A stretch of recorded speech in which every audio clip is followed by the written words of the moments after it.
Bab 31 Petani berdiskusi tentang ikan. Kaisar menghargai pahlawan, dan dia mengajar anak-anaknya dengan menulis. Segala sesuatu memiliki kualitas yang lebih rendah, tetapi membaca itu tinggi. Ketika Zupingan kembali ke jendela sekolah dengan kuas dan papan tulis, cendekiawan tua Sun sedang mengajar anak-anak membaca puisi ini untuk mendorong siswa belajar. Terlihat bahwa pendidikan sekolah swasta pada zaman dahulu banyak sekali kebebasannya. Tentu saja kebebasan tersebut mengacu pada kebebasan guru. Kelas dapat diajarkan sesuai keinginannya, berbeda dengan pendidikan modern yang dibatasi oleh silabus. Sang guru ingin menanamkan pada anak-anak pentingnya membaca dan membuat mereka bangga membaca, sehingga mereka bisa berumah tangga dan belajar. Anak-anak di bawah tidak memahami arti puisi tersebut, tetapi mereka semua menggelengkan kepala dan mengikuti sang guru saat dia membaca kata demi kata. Zupingan telah lama menghafal puisi ini untuk mendorong siswanya belajar, dan dia lebih memahami daripada anak-anak ini arti pepatah bahwa segala sesuatunya inferior, hanya membaca yang baik. Saya punya pengalaman ratusan tahun di zaman dahulu, tapi tidak terlalu besar. Pastinya sah-sah saja bagi Anda sebagai mahasiswa untuk mengikuti ujian masuk sekolah dasar, namun setelah Anda lulus perguruan tinggi, apakah Anda masih bisa percaya diri jika ditanya untuk mengikuti ujian masuk perguruan tinggi?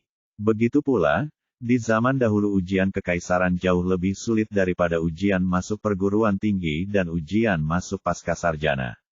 Meski ia melihat peruntungannya 2 kali, namun tidak ada gunanya dan tidak membawa perubahan apapun padanya.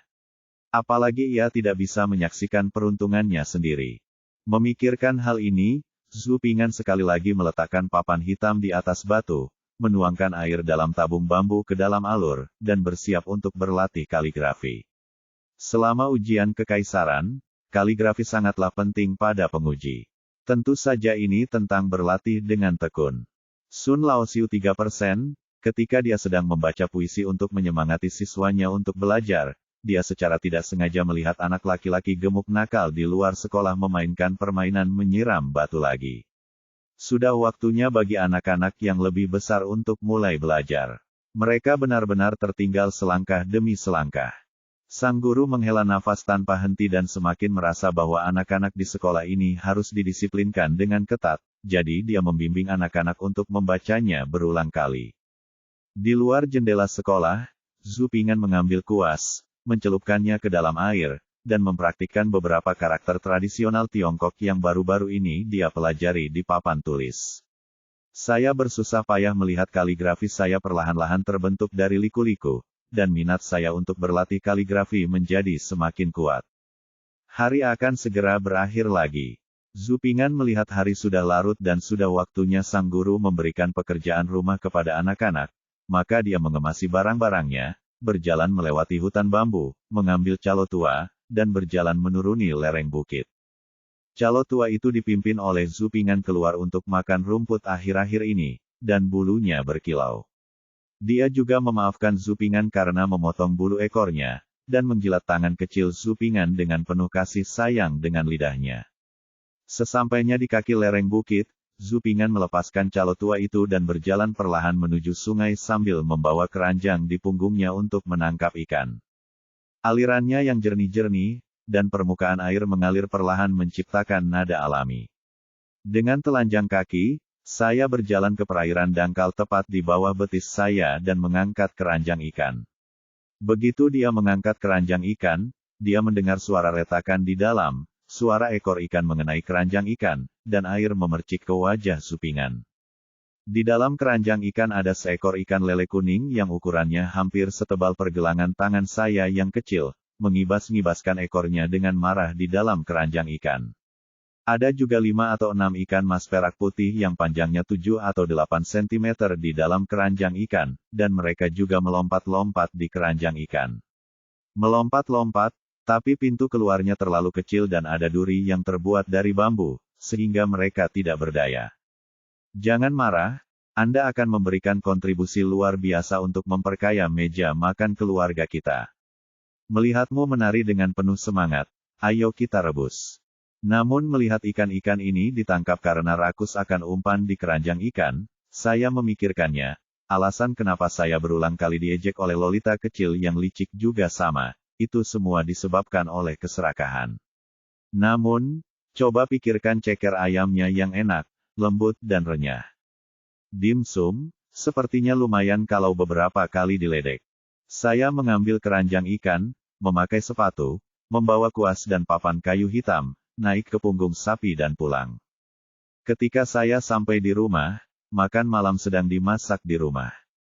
Ketika saya melihat Supingan kembali dengan sekeranjang ikan ini, nenek saya memberikan pujian yang jarang kepada Supingan.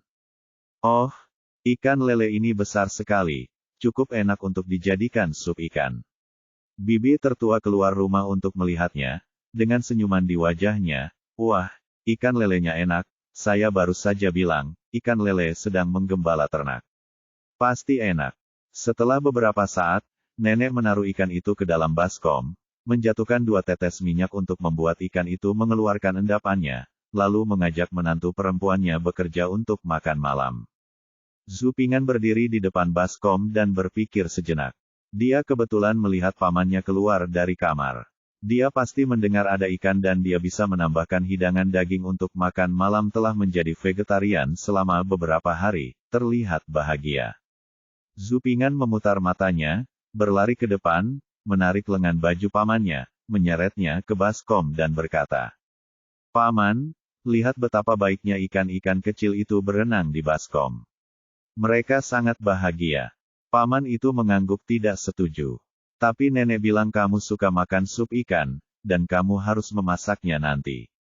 Melihat keponakan kecil yang hendak menangis, dia juga melihat adik iparnya Nyonya Chen yang sedang menatapnya setelahnya, mendengar suaranya. Kakak ipar ini adalah orang yang galak. Ya, kita tidak bisa membiarkan dia berpikir bahwa aku membuat Sier menangis, kalau tidak akan ada masalah lagi. Oke, jangan sedih, paman tidak akan makan sup ikan lagi. Jadi kata paman asal-asalan sambil berpikir sendiri, mood seorang anak seperti embusan angin, ini akan membujuk dia, dan ibunya, nanti tetap makan ikannya. Rebus, dan tunggu sampai nasinya matang nanti, mungkin dia akan melupakannya, dan kalaupun dia mengingatnya, tidak ada yang bisa berkata apa-apa. Benarkah? Tanda tanya petik 2. Supingan tiba-tiba mengangkat kepalanya dan berlari ke dapur dan berkata dengan keras, "Nenek, nenek. Paman tidak mau makan sup ikan lagi. Aku menangkap ikannya. Aku ingin makan ikan rebus." Dia masih berusaha membodohinya. Paman keponakan kecil itu berantakan tertiup angin. Namun, Supingan tetap mengabaikan keberpihakan neneknya. Meski pamannya baru saja mengatakan bahwa dia tidak akan makan sup ikan, neneknya tetap membuat sup ikan. Untungnya, itu hanya ikan lele rebus, dan 6 sisanya kecil, ikan mas direbus dalam ikan rebus, yang sedikit menenangkan pikiran Supingan. Saya terdiam beberapa saat makan malam. Saya menangkap semua ikan sendiri, bahkan ikan yang direbus. Alhasil, nenek saya hanya memberi Supingan semangkuk sup ikan lele yang hanya berisi 1 potong daging ikan lele. Dari 6 ikan mas perak yang direbus, 1 diberikan kepada kakek saya dan 2 lagi kepada paman tertua saya, dengan alasan bahwa itu karena paman tertuanya harus bekerja keras untuk belajar. Dengan cara yang sama, 1 diberikan kepada Supingjun, yaitu membuat Supingan tidak bisa berkata-kata. Saudara Jun selalu bersekolah. Itu karena telapak tangan saya ditampar oleh guru ketika saya sedang tidur. Dari 2 sisanya, 1 diberikan kepada paman keempat, katanya penyakit paman keempat belum sembuh. Nah, saya lupa menyebutkannya. Hari ini, ketika parit di rumah sedang dibersihkan, paman keempat jatuh sakit lagi, dan dia bilang itu wasir. Percayakah Anda, apakah ikan lele itu enak? Sup lele yang diberikan nenek kepada paman keempat penuh dengan potongan besar ikan lele. Paman keempat memakannya lebih enak dari siapapun, dan tidak menimbulkan masalah. Sebaliknya, nenek saya membaginya menjadi 2 bagian dan memberikannya kepada paman ketiganya, dan ayah Zu memberikan separuh lainnya kepada Supingan. Supingan menggerogoti setengah ikan mas perak, dan melihat Supingjun dengan gembira menggerogoti 2 ikan mas perak, dia memiliki pemahaman baru tentang keberpihakan neneknya. Lain kali, Saya akan memanggang 2 ikan di tepi sungai dan kemudian membawa sisanya kembali, sehingga saya tidak perlu memakan ikannya setelah saya membawanya kembali. Bab 32 Mengintip Janda. Setelah makan malam, matahari telah terbenam di barat, dan malam menutupi bumi dengan ringan, dan katak bersuara di mana-mana di malam yang sepi. Babi kecil, ayo, ayo, ada sesuatu yang menyenangkan untuk dilakukan. Terdengar suara anak nakal di luar pintu rumah Su, lalu 2 anak nakal membuka pintu dan masuk sambil berteriak. Keluarlah dan bermainlah, Erniu dan anjing hitam ada di sini untuk mencarimu. Ibu Chen tahu siapa yang datang hanya dengan mendengarkan di sayap timur. Erniu adalah anak nakal yang merampas jajanan adiknya dan dimarahi oleh ibunya, yang kemudian berteriak bahwa dia akan menjadi bajingan jika dia melakukannya lagi. Anjing hitam seperti namanya, kurus dan hitam, dengan hidungnya sensitif seperti anjing, siapa yang bisa membuat makanan enak? Dia bisa menciumnya, dan kemudian dia akan berkeliaran di depan rumah orang lain akan menjadi tidak sabar dan memberinya rasa sebelum dia selesai. Keduanya adalah teman masa kecil Zhu Ping'an, dan ketiganya sering nongkrong bersama. Meskipun Zhu Ping'an sebenarnya tidak ingin bermain-main dengan kedua anak ingus ini, dia tetap berlari dengan gembira untuk berperan sebagai anak yang baik. Segera kembali. Chen mengingatkan dari belakang dengan cemas. Iya, aku mengerti. Ayo pergi, Bibi. Ketiga anak nakal itu berpegangan tangan dan berlari pergi. Saya tidak tahu kemana tujuan kedua teman misterius dan bersemangat ini. Keduanya menarik Zhu Ping'an dan berlari sebentar. Mereka berhenti di depan halaman yang agak terpencil di selatan desa menarik Zhu Ping'an dan menyembunyikannya. Kedua anak kecil itu mengangkat kepala secara misterius dan berbisik kepada Zhu Ping'an, jangan katakan apa-apa lagi nanti, akan saya tunjukkan sesuatu, itu sangat bagus. Ping'an berkeliling ke tembok di sisi lain dan membawa tunggul pohon di luar tembok ke sudut tembok dengan mudah. Saya datang jauh-jauh ke sini hanya untuk memindahkan tumpukan kayu. Cantik sekali. Kedua sahabat itu tidak mengetahui bahwa Zhu Ping'an lesu. Mereka dengan senang hati menarik Zhu Ping'an untuk menginjak beberapa tiang kayu yang dibawa, dan menarik dinding untuk melihat ke dalam. Kedua mata kecil mereka bersinar karena kegembiraan. Apa? Sangat bersemangat. Zhu Ping'an melihat ke dalam dengan lesu, mengikuti pandangan kedua temannya. Puff, aku akan menamparnya, ini sayang sekali. Aku melihat seorang wanita muda telanjang di bawah pohon jujube di halaman dia sedang membasuh badannya, mungkin karena letak pekarangan ini yang relatif terpencil, sehingga remaja putri tersebut begitu berani membasuh badannya di pekarangan. Meski wanita muda itu memiliki sosok yang baik, namun masih terdapat gap antara dirinya dengan Ozawa Aoi dan orang lain yang pernah tersimpan di hard drive komputernya, hanya saja saat ia sedang menggosok, naik turunnya hanya membunuhnya. Langit berkabut dan cahaya bulan sedikit terang, menambah pemandangan. Namun, ini masih terlalu dini untuk anak berusia 5 atau 6 tahun. Bahkan anak-anak modern pun tidak bisa menjadi dewasa secepat ini. Jangan melihat kejahatan. Dia masih anak-anak dan tidak bisa menonton adegan ini. Zhu Ping'an menutup matanya dengan tegas. Bukan karena dia terlalu sombong, lagi pula, ada ratusan gigabyte di hard drive, tapi ini bukan waktunya untuk menonton ini di usia ini. Mari kita tunggu sekitar 10 tahun lagi. 3 istri dan 4 selir, lengan merah menambah keharuman. Bukannya aku belum memikirkannya, hanya saja waktunya belum tiba. Lihat, dia luar biasa. Dia tidak mengenakan pakaian apapun, tapi dia bisa menyembunyikan kelinci kecil itu. Erniu dan Hei Gou mengagumi wanita muda itu dengan penuh kekaguman. Kelinci kecil apa? Terakhir kali kami mencari untuk waktu yang lama tetapi tidak tahu di mana kelinci kecilnya berada. Ya, lihat, kelinci itu mulai memakan wortel. Apakah kamu menemukan kelinci itu? Kami tidak dapat menemukannya. Cantik kan? Bisakah dia melakukan trik sulap? Petik 2. Kelinci makan wortel. Apa? Ketika Zhu Ping'an melihat ke dalam, dia berada dalam keadaan kacau. Dia tidak menyangka wanita di zaman kuno begitu tidak terkendali. Ini mengingatkan Zhu Ping'an pada lelucon modern, menakutkan sekali. Ada seorang wanita di balkon seberang rumah saya yang ingin bunuh diri. Dia terus menusuk dirinya sendiri dengan sesuatu yang mirip mentimun, dengan ekspresi galak di wajahnya.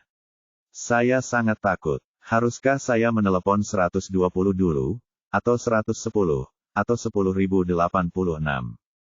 Lihat, wortelnya menghilang dan keluar lagi. Kelincinya juga tidak dapat ditemukan. Bukankah ini trik yang bagus? Kedua anak yang bersemangat itu berkata kepada Zupingan seolah-olah mereka sedang menerima pujian. Nah, sepertinya saya telah menganiaya kedua anak nakal ini. Kedua anak nakal ini hanya mengira bahwa remaja putri di halaman sedang mempraktikkan trik menghilangkan kelinci dan wortel muncul dan menghilang. Ya, apa yang diketahui anak kecil seperti itu.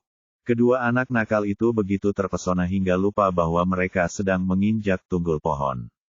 Salah satu dari mereka tidak memperhatikan, dan kedua ekor sapi itu ketinggalan langkah dan jatuh ke tanah dengan bunyi celepuk. Suara ini membuat khawatir wanita muda yang sedang melakukan trik menghilangnya wortel. Dia berteriak, lalu mengenakan pakaiannya dan membuat keributan untuk menangkap pencuri itu. Halaman wanita muda itu dikatakan terpencil, tapi itu hanya relatif terpencil. Hanya ada sedikit orang di sekitar halaman ini, tapi bagaimanapun juga, itu bahkan tidak dekat dengan desa. Wanita muda itu berteriak untuk menangkap pencuri itu, membuat seluruh desa pegunungan khawatir. Jika kamu mengintip orang lain yang melakukan trik, kamu akan dibungkam. Larilah. Kedua anak nakal itu menarik Zupingan dan berlari dengan liar, takut wanita muda itu akan menangkap dan membungkam mereka. Desa sudah mendidih, dan orang-orang berlarian keluar satu persatu dengan mengenakan pakaian dan membawa tongkat serta garpu untuk membantu menangkap para pencuri. Wanita muda itu berteriak untuk menangkap pencuri tersebut, namun penduduk desa tidak pernah menyangka bahwa yang disebut pencuri adalah 3 anak berkaki pendek yang berlari melewati kerumunan dalam kekacauan, memungkinkan mereka bertiga menyelinap pulang dengan lancar. Ketika Zupingan berlari pulang dengan tergesa-gesa, Nyonya Chen juga mengetahui bahwa rumah janda Zhao di desa hampir dirampok oleh pencuri. Melihat Zupingan berlari kembali dengan tergesa-gesa, dia buru-buru memeriksa apakah ada seseorang yang tidak melakukannya memiliki mata yang bagus. Pencuri itu melompati tembok dengan tergesa-gesa dan secara tidak sengaja melukai anaknya sendiri. Ternyata ia seorang janda, tak heran ia berani melakukan trik di halaman rumah. Tidak. Saya sedang bermain dengan Erniu dan anjing hitam, dan saya tidak melihat satupun pencuri. Zupingan menggelengkan kepalanya dan berkata bahwa dia tidak bertemu dengan pencuri apapun, sehingga Chen tidak perlu khawatir. Setelah mendengar kata-kata Zupingan, Nyonya Chen merasa lega dan memperingatkan bahwa dia tidak diizinkan keluar bermain selama 2 malam terakhir. Dia akan menunggu sampai seorang pencuri ditangkap di desa dalam beberapa hari sebelum pergi keluar bermain. Ketika Zupingan mendengar ini, dia mengerutkan bibir di dalam hatinya. Sungguh mengejutkan bahwa penduduk desa dapat menangkap pencuri itu. Tidak ada yang akan percaya bahwa anak-anak yang lebih tua seperti dirinya dan Erniu Heigu akan memata-matai janda Zhao yang sedang mandi. Namun, saya tidak akan pernah melihat trik sulap lagi bersama mereka. Bab 33, insiden itu terjadi. Ada sebuah episode sebelum tidur di malam hari. Bibi keempat datang berkunjung dan mengajak Nyonya Chen untuk percakapan rahasia. Adik ipar kedua, tahukah kamu? Zupingan tidak bisa berkata-kata. Anda, mau, tidak mengatakan apa-apa. Dia datang dan bertanya apakah Anda tahu. Apa? Ibu Chen meletakkan sol di tangannya dan bertanya. Seperti kata pepatah, jangan pukul orang yang tersenyum. Meskipun hubungan antara Nyonya Chen dan bibi keempat serta saudara iparnya tidak terlalu harmonis, mereka adalah satu keluarga, dan Nyonya Chen juga sangat harmonis, pemarah ketika bibi keempatnya datang berkunjung. Baru saja, aku melihat adik iparku meminta 2 keping uang dari kamar orang tuaku. Bibi keempat memandang keluar jendela secara misterius lalu berbisik. Apa? Nyonya Chen meninggikan suaranya ketika mendengar ini. Jelas terangsang oleh kata-kata bibi keempat. 2 tael perak bukanlah jumlah uang yang kecil. 2 tael perak cukup untuk menghidupi keluarga selama setengah tahun. Bibi keempat buru-buru meletakkan tangannya ke mulut untuk memberi isyarat kepada ibunya, Chen, untuk berbisik agar ibu mertuanya tidak mendengarnya. Lalu dia berbicara dengan marah, "Tidak, aku sama sepertimu ketika pertama kali mendengarnya. Mengapa menurutmu begitu? Kamu bisa meminta begitu banyak uang dari ibumu. Apa yang kamu katakan nanti?" "Apa?" Nyonya Chen sangat kooperatif. "Sulung, kakak ipar saya memberitahu ibu saya bahwa kakak laki-laki tertua saya akan pergi ke kota kabupaten untuk belajar bersama teman-temannya selama beberapa hari. Dia mengatakan bahwa mentor teman saya adalah seorang guru di sekolah daerah. Dia juga mengatakan bahwa saya mentor teman boleh berpartisipasi dalam ujian perguruan tinggi berikutnya." Xiao Zisen berbisik kepada Chen. Mendengar hal tersebut, mata Chen sedikit menyipit, yang merupakan kebiasaan Chen ketika memikirkan masalah. "Katakan padaku, kakak tertuamu, kakak ipar tertua, dan keluarga mertuanya tidak bekerja sama untuk menipu kita. Mereka mengatakan bahwa keluarga kakak ipar tertua menyediakan uang untuk sekolah junior, tapi dalam sekejap, kakak ipar tertua meminta 2 tael perak dari ibu dan mengembalikannya padanya. Keluarga Yue punya 1 tael perak, dan mereka masih punya 1 tael uang tersisa." Nyonya Chen tersenyum enggan, "Tidak, ibu dan yang lainnya tidak cuek." Ketika bibi keempat melihat ibunya, Nyonya Chen tidak mau maju, dia juga tidak bisa menahannya dan menemukan alasan untuk keluar. Sepertinya dia akan menemui bibinya yang ketiga. Zhu Ping'an mendengarkan, dan dia sangat mengagumi pamannya. Berdasarkan pemahamannya tentang paman dan bibinya selama berhari-hari, kemungkinan besar masalah ini pasti merupakan ide pamannya meminta uang kepada nenek atas nama bertemu teman untuk study tour. Selain untuk mengembalikan uang kepada mertua, masih ada sisa. Siang malam, tangan kiri masuk dan tangan kanan keluar, sang paman layak menjadi satu-satunya ulama di keluarga, dan ia membuat keluarga bermain-main. Namun, pamannya juga sedikit tidak sabar. Kakak Jun baru bersekolah beberapa hari, dan pamannya akan melakukan ini, yang pasti akan membuat orang curiga, dia pasti curiga seperti bibi keempat di hatinya. Jika pamannya menunggu 1,5 tahun, pasti tidak akan ada jejak yang tersisa jika dia menggunakan tangan ini lagi. Orang tuanya berumur pendek, dan keluarga akan hidup kembali. Belum lagi bagaimana bibi keempat, ibunya dan bibi ketiga menanganinya, Zhu Ping'an kembali menunggangi calo tua itu setelah sarapan pagi. Kali ini, selain keranjang ikan kemarin, dia juga diam-diam membawakan garam dan garam dari dapur. Bumbunya ditempatkan di dompet lusuh yang dijahit oleh Chen dan digantung di pinggangnya. Hari ini masih agak pagi. Ketika Zhu Ping'an menjulurkan pantatnya dan mengikat calo tua itu, sekolah belum dimulai. Sang master membawa sejumlah buku kuno dengan pakaian lebar dan lengan lebar. Dia menaiki tangga dari bawah lereng bukit, yang merupakan peninggalan dinasti Wei dan Jin dengan pantatnya menonjol. Ternyata anak nakal yang akhir-akhir ini bermain menyiram batu di sekolah adalah seorang anak penggembala cilik. Menyiram batu akan membuatnya mekar. Ini cukup menarik.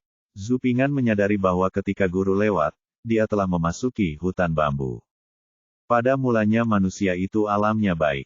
Alamnya mirip, tapi kebiasaannya berjauhan. Kalau tidak mengajar, alam akan berubah. Cara mengajar adalah dengan mengabdi.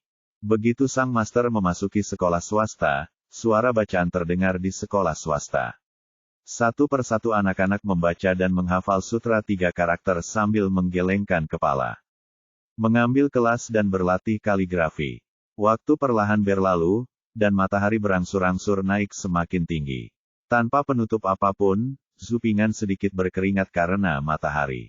Zhu Ping'an, yang sedang belajar dengan giat, merasakan ada yang tidak beres. Mengapa dia banyak berkeringat hari ini? Zhu Ping'an mendongak dan melihat Lolita kecil yang eksentrik dengan senyum jahat di wajahnya. Dia memegang tabung bambu miliknya yang berisi air dan meneteskannya ke dahinya setetes demi setetes. Ini Loli kecil yang teduh lagi, Li Su. Aha, kamu menguping ceramah master. Saya telah menemukannya. Saya ingin memberi tahu masternya. Li Su meraih pegangan Zhu Ping'an dan mengancam Zhu Ping'an dengan suara rendah kakinya yang pendek. Harus dikatakan bahwa Zupingan terjebak di titik lemah oleh si kecil yang licik. Dia tidak berani mengambil risiko dan tidak punya pilihan selain menyerah. Jangan, jangan. Zupingan buru-buru meraih tangan Lolita kecil berperut hitam itu dan menarik kaki pendeknya. Loli kecil yang jahat itu sangat puas saat melihat ekspresi ketakutan Zupingan. Kalau kamu bilang kamu tidak menginginkannya, maka aku tidak menginginkannya. Hah? Jika kamu mengatakan kamu tidak menginginkannya, aku hanya menginginkannya. Biarkan kamu menindasku, biarkan kamu bertindak cerdas, dan biarkan kamu tidak menyanjungku. Si cantik kecil. Zupingan menyatukan tangannya dan mengajukan permintaan. Si cantik kecil, baru sekarang menyadari bahwa aku cantik kecil. Loli kecil berperut hitam berteriak di wajahnya bahwa dia hanya ingin memberitahu tuannya, tetapi hatinya sangat cantik. Sungguh menyedihkan. Oke, karena kamu sangat menyedihkan, aku tidak akan memberitahu istriku dulu. Sifat arogan dari Loli kecil yang jahat itu terungkap sepenuhnya, dan keunggulannya seperti memberi sedekah. Namun, Lolita kecil yang licik juga sangat licik, dan dia hanya berjanji untuk tidak memberitahu tuannya terlebih dahulu, yang berarti jika seseorang tidak senang, dia mungkin akan memberitahu tuannya di masa depan. Orang-orang yang berada di bawah atap harus menundukkan kepala. Di bawah ancaman Lolita kecil yang licik, Zupingan tidak punya pilihan selain menundukkan kepalanya. Siapa yang membiarkan dirinya ditangkap oleh gadis bau ini? Aku tidak suka di sini. Li Su, seorang Lolita kecil yang licik, mengangkat kepalanya dan berkata dengan arogan. Zupingan mengikuti dengan patuh. Melihat Lolita kecil yang sombong di depannya, dia tiba-tiba merasa bahwa dia akan menjadi terkenal ketika dia besar nanti. Dia mengambil gadis sombong dan bau ini sebagai selirnya di kamar ke-11 dan mengganggunya dengan seluruh kekuatannya. Tentu saja pemikiran ini hanya terlintas sesaat. Menikahi gadis unik, sombong, keras kepala, pemuja emas, berhati ular ini ke dalam rumah Anda pasti akan membuat Anda resah, dan Anda tidak ingin menjadi orang yang kurang beruntung. Mengapa kamu begitu lambat? Apakah kamu ingin aku memberitahu tuannya? Melihat Zupingan mengikuti perlahan, Loli kecil yang licik itu segera mengangkat alisnya dengan dingin dan mengancam. Benar saja, Loli kecil yang licik adalah yang paling tidak lucu. Babak 34, kunyah makanan secara menyeluruh. Di bebatuan tepi sungai di kaki lereng bukit, Zupingan dan Loli kecil berperut hitam saling menatap, dan suasananya agak aneh untuk beberapa saat. Mengapa kamu memintaku datang ke sini? Zupingan merentangkan tangannya yang gemuk dan bertanya tanpa daya. Haha, kamu bicara duluan, kamu kalah. Loli kecil berperut hitam itu melompat dari batu dan bertepuk tangan dengan penuh semangat. Kalah dari adikmu, kapan aku memainkan permainan siapa yang pertama kali berbicara denganmu? Zupingan benar-benar tidak bisa berkata-kata. Ngomong-ngomong, gadis ini telah berganti pakaian baru. Jika kamu punya uang, kamu tidak perlu terlalu disengaja. Dia mengganti satu set pakaian dalam satu hari. Dia jelas-jelas seekor rubah kecil berdandan seperti kupu-kupu. Meski terlihat bagus. Hei, apa maksudmu dengan memutar mata? Li Su, seorang Lolita kecil yang licik, berjalan ke arah Zupingan dan bertanya dengan marah. Tidak, aku akan memberitahu Tuan Sun bahwa kamu tidak membayar uangmu. Menghormati dan masih menguping kelas. Aku takut padamu. Baiklah, Nona, katakan saja padaku apa yang ingin kamu katakan. Zupingan benar-benar dikalahkan oleh ancaman dari si kecil yang licik, dan menghela nafas. Benar saja, dia masih terlihat seperti bajingan ini, yang membuat orang tidak nyaman. Ah, bagaimana sikapmu? Percaya atau tidak, akan kuberitahukan padamu. Li Su, Lolita kecil yang licik, cemberut, mengulurkan tangan kecilnya yang gemuk dan dengan lembut menyodok dahi Zupingan 2 kali, dengan ekspresi buruk di wajahnya. Percaya, tentu saja aku percaya. Dia menundukkan kepalanya ketika tiba waktunya untuk menundukkan kepalanya. Dia masih memiliki kesadaran ini menundukkan kepalanya dan membungkuk. Angin kencang mengetahui kekuatan rerumputan. Rerumputan membungkuk di bawah angin kencang, namun masih cukup kuat untuk menerima sinar matahari dan embun setelah angin dan hujan berhenti. Tulang pinus hijaumu kuat dan tidak akan bengkok. Kamu baik-baik saja di tengah salju lebat. Bagaimana dengan salju lebat setelah badai dahsyat? Pinus hijau patah. Asalkan tetap berakar di tanah, tidak mengkhianati posisi, membungkuk, dan menundukkan kepala, tidak masalah. Apakah kamu menguping di kelas? Menarik bukan? Ceritakan apa yang kamu dengar. Mata bulat Lolita kecil yang menyeramkan itu penuh dengan rasa ingin tahu. Saya memberi Anda kesempatan ini karena belas kasihan Anda. Setelah mendengarkan sutra 3 karakter, manusia pada dasarnya baik. Sifatnya serupa tetapi kebiasaannya berbeda. Zhu Ping'an datang naik satu per satu. Apakah kamu menyia-nyiakan kesempatanmu? Li Su, si Lolita kecil yang licik, sangat tidak puas. Saya juga mendengarkan esai 1000 karakter. Langit dan bumi gelap dan kuning, dan alam semesta primitif. Matahari dan bulan terbit dan terbenam, dan bintang serta rasi bintang tersusun. Zhu Ping, lanjutan. Lupakan saja, lebih baik aku pergi dan memberitahu Tuan. Loli kecil yang licik itu berdiri dari batu, merentangkan kaki pendeknya, dan sepertinya dia akan menuntutmu. Ada juga cerita tentang gaun merah kecil itu.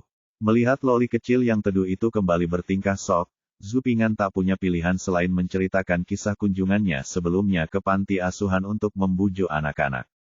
Oh, kalau begitu aku akan mendengarkannya saja. Loli kecil yang licik itu menarik kembali kaki pendeknya dan duduk kembali di atas batu. Benar saja, dongeng lebih baik untuk membujuk anak. Pada suatu ketika, ada seorang gadis kecil yang dicintai semua orang, kata Zhu Ping'an perlahan. Semua orang mencintai semua orang, apakah aku semanis aku? Loli kecil yang jahat itu menyela kata-kata Zhu Ping'an dan bertanya. Serigala jahat besar dalam cerita ini lebih manis darimu. Tentu saja hal ini tidak bisa diungkapkan dengan lantang. Tidak semanis kamu. Zhu Ping'an menggerakkan sudut mulutnya dan berkata di luar keinginannya. Loli kecil yang licik itu merasa puas dan meminta Zhu Ping'an untuk mulai berbicara lagi. Dahulu kala, ada seorang gadis kecil yang disayangi semua orang. Dia suka memakai rok merah kecil yang sangat indah pemberian neneknya, jadi orang-orang memanggilnya rok merah kecil. Loli kecil yang menyeramkan itu melengkungkan bibirnya dan berbisik, saya tidak akan memakai pakaian yang sama setiap hari. Suatu hari, ibu saya berkata kepada Xiao Hongkun, nenek sakit, tolong bantu ibu saya membawakan makanan ringan untuk mengunjunginya. Nenek tinggal di hutan, dan perjalanannya sangat jauh. Kamu harus berhati-hati di jalan dan jangan main-main. Petik 1 petik 2. Nah, Zhu Ping'an mengubah cerita Little Red Riding Hood menjadi cerita Little Red Dress. Di dinasti Ming, tidak ada gadis yang memakai topi, jadi saya menggantinya dengan gaun merah kecil. Xiao Hongkun bertemu dengan serigala di hutan. Dia belum pernah melihat serigala dan tidak tahu bahwa serigala itu ganas, jadi dia memberitahu serigala itu tujuan datang ke hutan. Setelah serigala mengetahuinya, dia menipu Xiao Hongqiu untuk memilih jamur. Serigala jahat besar berlari ke kabin di hutan, berpakaian seperti gaun merah kecil, dan mengetuk pintu kamar nenek. Gulu, serigala jahat besar menelan si merah kecil gaun nenek utuh. Serigala jahat besar berpura-pura menjadi nenek. Serigala jahat besar membuka mulut besarnya dan berkata, Gulu. Dia menelan rok merah kecil itu bahkan tanpa menggigitnya semua. Kemudian seorang penebang kayu datang. Dia mengeluarkan gunting besar, dan sebelum serigala jahat besar itu bangun, dia menggunakan gerakan tercepat untuk dengan hati-hati memotong perut serigala besar yang jahat itu diselamatkan dari perut serigala liar. Melihat Loli kecil berwarna gelap mendengarkan ceritanya dengan seksama, Zhu Ping'an menyayangkan bahwa anak-anak masih mudah menerima hal-hal baru. Jika cerita ini diceritakan ke era ini, kata-kata orang dewasa pasti tidak akan diterima. Mereka akan bertanya bagaimana serigala besar yang jahat itu bisa berbicara, bisakah perut serigala itu menampung orang dewasa dan anak-anak, dan mengapa orang yang memakannya bisa keluar dengan baik. Setelah menceritakan versi adaptasinya, kisah Little Red Riding Hood, Zhu Ping'an bertanya, setelah mendengarkan cerita ini, apa yang kamu pelajari? Kunyah makanan dengan hati-hati. Loli kecil yang licik itu berkedip setelah mendengar ini kepalanya. Kunyah makananmu. Sama sekali tidak seperti ini. Kisah Little Red Riding Hood memperingatkan gadis kecil untuk tidak mengobrol santai dengan orang asing, tidak main-main, dan pulang lebih awal. Zupingan juga berharap cerita ini bisa membuat si kecil licik Loli menjauh dari orang asing seperti dia, berhenti bermain di luar, dan pulang secepatnya menjadi wanita yang tidak pernah keluar rumah. Namun, dia tidak menyangka bahwa Lolita kecil yang licik itu tidak mengikuti aturan sama sekali. Dia memberitahu Zupingan bahwa dia harus mengunyah makanan menjadi beberapa bagian, yang mengejutkan Zupingan. Loli kecil yang licik mendengarkan cerita itu dengan penuh semangat. Kisah yang diceritakan oleh lelaki kecil malang ini berbeda dari yang lain dan sepertinya sangat menarik. Yah, melihat betapa kerasnya kamu bekerja, aku akan memberimu kesempatan lagi. Katakan padaku sesuatu. Loli kecil yang jahat itu mengatakan sesuatu yang sombong dan sombong. Zupingan tertegun dan menatap matahari di langit. Tuannya pasti sedang istirahat sekarang. Baiklah, izinkan saya menceritakan kisah lain tentang Pangeran Katak. Hiduplah seorang raja. Semua putrinya sangat cantik, terutama yang kecil. Bahkan matahari, yang telah melihat segalanya, menyinari wajahnya, dan dia kagum dengan kecantikannya. Di dekatnya ada hutan besar yang gelap istana. Di dalam hutan, di bawah pohon bodi tua, ada sebuah sumur. Loli kecil yang gelap mendengarkan dengan cermat, dan cerita yang diceritakan oleh bajingan kecil ini cukup menarik.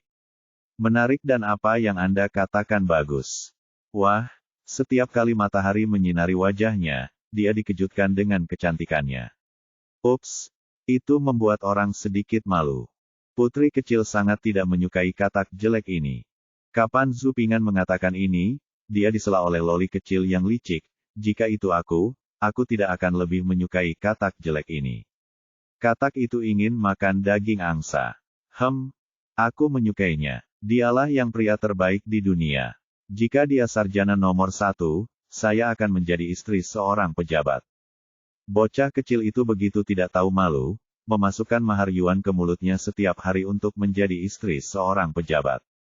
Benar juga, di usianya yang masih belia, anak kecil belum memiliki konsep rasa malu. Sejak saat itu, pangeran tampan dan putri kecil yang cantik menjalani kehidupan yang bahagia. Zupingan akhirnya selesai menceritakan kisah Pangeran Katak, dan beberapa kali disela oleh si kecil yang teduh. Apa? Kodok adalah kodok dan tidak akan pernah menjadi pangeran. Kodok rebus atau kodok rebus bisa digunakan, tapi tidak bisa menjadi pangeran.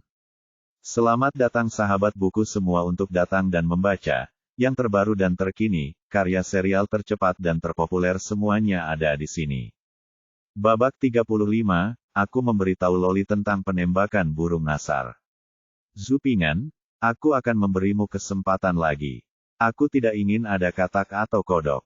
Jangan membodohiku hanya karena menurutmu aku memiliki temperamen yang baik. Kenapa jangan beritahu aku? Tangkap, Loli kecil Zupingan yang teduh memiliki temperamen putri sulung yang keras kepala.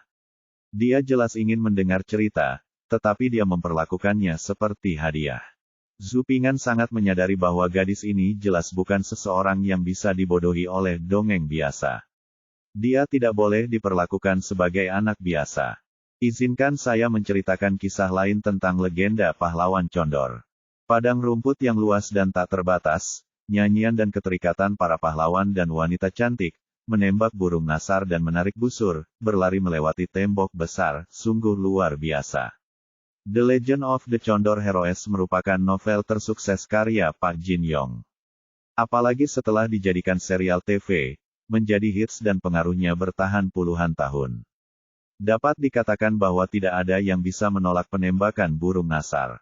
Benar saja, ayo kita bicara. Loli kecil yang licik itu mengedipkan matanya, duduk di atas batu, dan mengeluarkan tas kecil halus dari suatu tempat di tubuhnya dengan sepasang tangan kecil, dan mengeluarkan segenggam kacang dan biji melon. Pria kecil gemuk itu memegang biji melon dan kacang di tangannya, dan mulai menyeruputnya dengan mulut kecilnya. Anehnya, sejak kelahiran kembali atau perjalanan waktu, Zupingan merasa ingatannya semakin baik, terutama teks-teks yang dia baca di kehidupan sebelumnya, pada dasarnya dia dapat mengingat 80-90% sekarang. Sungai Qiantang yang luas mengalir tanpa henti siang dan malam di sekitar desa Niujia di Linan dan mengalir ke arah timur menuju laut. Puluhan pohon cemara berjajar di tepi sungai, dengan dedaunan semerah api. Ini bulan Agustus. Loli kecil yang licik memakan biji melon dan mendengarkan dengan penuh semangat. Ngomong-ngomong, Loli kecil yang licik pasti sangat menyukai legenda pahlawan condor ini. Dua dongeng pertama disela beberapa kali sejak menceritakan legenda pahlawan condor. Namun, aku tidak bisa bicara lagi, aku masih harus masuk kelas. Jadi, Zhu Ping'an tiba-tiba berhenti setelah berbicara tentang Guo Jing yang membunuh dua burung dengan satu batu. Aku ingin kamu memberitahuku. Lolita kecil yang licik itu mendengarkan dengan penuh minat.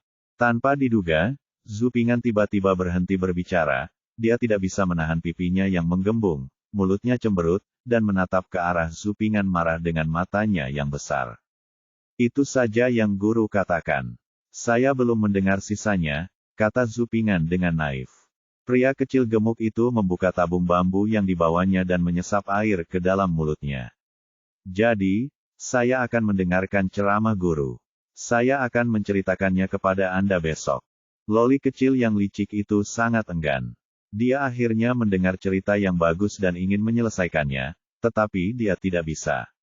Daya tahan tubuh anak-anak memang tidak sebaik orang dewasa. Ketika orang dewasa menonton sebuah serial TV dan melihat sesuatu yang seru, mereka tidak tega jika tiba-tiba menambahkan iklan atau menunggu hingga besok untuk melanjutkan acaranya, apalagi anak-anak. Kamu tidak berbohong padaku. Tentu saja tidak. Kalau begitu kamu harus mendengarkan lebih banyak lagi nanti. Oke, Zhu Ping'an akhirnya menghibur Lolita kecil yang jahat itu dan meletakkan keranjang ikan di air dangkal lagi. Area tersebut, pecahkan sepotong kecil roti yang Anda bawa dan masukkan ke dalam mulut keranjang ikan. Loli kecil yang jahat itu tidak segera pergi, tetapi memperhatikan Zhu Ping'an memasukkan keranjang ikan ke dalam air dengan penuh minat. Apa yang kamu lakukan, Li Su? Lolita kecil yang licik duduk di atas batu dan bertanya dengan rasa ingin tahu. Ayo kita letakkan keranjang ikannya. Saya akan menangkap banyak ikan setelah saya menyelesaikan ceramahnya sebentar lagi. Setelah Zhu Ping'an meletakkan keranjang ikan, dia berjalan keluar dari sungai, duduk di atas batu dan membasuh kakinya di air sungai. Kenakan sepatu Anda saat lumpur hampir bersih. Mendengar ini, Loli kecil yang licik tiba-tiba memandang Zhu Ping'an dari atas ke bawah, seolah-olah sedang melihat seorang pengemis kecil. Keluargamu sangat miskin, dan kamu masih ingin menangkap ikan untuk dimakan. Tidak, aku akan memberikan ini padamu. Lagi pula aku tidak bisa memakannya, jadi aku akan memberikannya kepada anjing ketika aku sampai di rumah. Loli kecil yang licik menyerahkan tas di tangannya kepada Zhu, seolah memberi sedekah. Gadis bau yang tidak tahu bagaimana bersikap sopan ini benar-benar merasa mendapatkan sesuatu untuk dirinya sendiri. Zhu Ping'an tidak menjangkau. Para pecinta kuliner juga memiliki harga diri. Betapapun nikmatnya makanan, sulit menelannya begitu sampai di perut. Lolita kecil yang licik itu sedikit terkejut dengan reaksi Zhu Ping'an. Dalam kesannya, anak-anak malang ini satu persatu ikut menyumbang. Dia tidak mengerti mengapa Zhu Ping'an tidak berterima kasih. Ambillah, kata Loli kecil yang jahat itu lagi. Aku punya tangan dan bisa menangkap ikan sendiri. Sebaiknya kau membawanya pulang dan memberi makan. Anjing itu, seleranya dan aku berbeda. Zhu Ping'an menolak lagi dan melancarkan serangan balik terhadap Lolita kecil jahat yang baru saja merawat dirinya sendiri sama seperti anjing, dengan sinis mengatakan bahwa Loli kecil yang licik memiliki selera yang sama dengan anjing. Makan atau tidak, Loli kecil yang licik itu marah dan melemparkan tas di tangannya ke sungai. Siapa dia? Dia berbaik hati memberinya sesuatu untuk dimakan, namun dia mengejek mereka. Dia benar-benar memperlakukan kebaikannya seperti hati dan paru-paru keledai. Jika kamu tidak menceritakan kisahnya, aku tidak akan memberimu apapun untuk dimakan. Bajingan, bajingan, bajingan kecil. Zhu Ping'an mengerutkan kening tak berdaya. Dia benar-benar seorang wanita muda dengan temperamen yang disengaja. Jangan lupa bercerita besok, atau aku akan membuatmu terlihat baik. Loli kecil yang licik itu pergi dengan marah, tapi dia tetap tidak lupa mengancam Zhu Ping'an untuk memberitahunya tentang penembakan condor besok. Saya tidak tahu apakah pria malang itu akan menikahinya di masa depan. Zhu Ping'an mengemasi barang-barangnya dan sekali lagi pergi ke sekolah swasta untuk menghadiri kelas. Sarjana tua Sun dari sekolah swasta sedang memimpin anak-anak untuk berlatih kaligrafi. Tiba di waktu yang tepat, Pak Sun memberikan demonstrasi di atas podium, menjelaskan dan menekankan secara detail kepada anak-anak beberapa hal yang harus diperhatikan oleh para pemula kaligrafi, dan bersusah payah memperbaiki permasalahan anak-anak di bawah ini. Zhu Ping'an mendapat banyak manfaat, karena beberapa dari anak-anak itu melakukan kesalahan yang sama seperti dirinya. Setelah mendengarkan perkataan Sun, dia merasa tercerahkan. Setelah menata barang-barangnya, Zhu Ping'an mencelupkan kuasnya ke dalam air di bak batu dan mulai berlatih kaligrafi di papan kayu hitam sambil mendengarkan penjelasan Tuan Sun. Setelah beberapa hari ketekunan, Zhu Ping'an sudah beradaptasi dengan menulis dengan kaligrafi. Meski tulisannya masih kurang bagus, setidaknya ia sudah terbiasa. Saat Zhu Ping'an sedang berlatih kaligrafi, Zhu Pingjun dan teman sekamarnya ditampar lagi di sekolah swasta karena bertengkar dengan teman sebangkunya di kelas. Alasan pertengkaran itu juga sangat sederhana, karena jarak meja di antara mereka berdua tidak merata. Semua orang menginginkan yang lebih besar, dan tidak ada yang yakin dengan yang lain menggosok kertas sambil menulis dengan kaligrafi. Ruang kelas memang begitu, siapa yang melintasi garis ke-38 siapa yang bergesekan dengan siapa, dan menginjak siapa. Ini adalah zaman yang menimbulkan masalah, jadi wajar saja Mars menyentuh bumi. Bab 36. Karena diancam oleh loli kecil yang licik untuk bercerita sebentar, Zhu Ping'an tidak punya waktu untuk memanggang ikan hari ini. Ketika dia pulang dari sekolah, dia membawa pulang seluruh keranjang ikan. Persediaan ikan saat ini memang tidak sebanyak kemarin, namun ada 5 ekor ikan seukuran telapak tangan untuk kenyamanan. Saya mengendarai calo tua itu kembali ke rumah dan menemukan bahwa rumahnya berantakan. Bibi keempat, bibi ketiga, dan Ibu Chen sedang bersenang-senang dengan bibi dan nenek tertua di halaman yang bising. Pasti penyebabnya karena bibi tertua meminta 2 lembar uang kepada nenek saya, tapi saya tidak tahu siapa yang bertanggung jawab.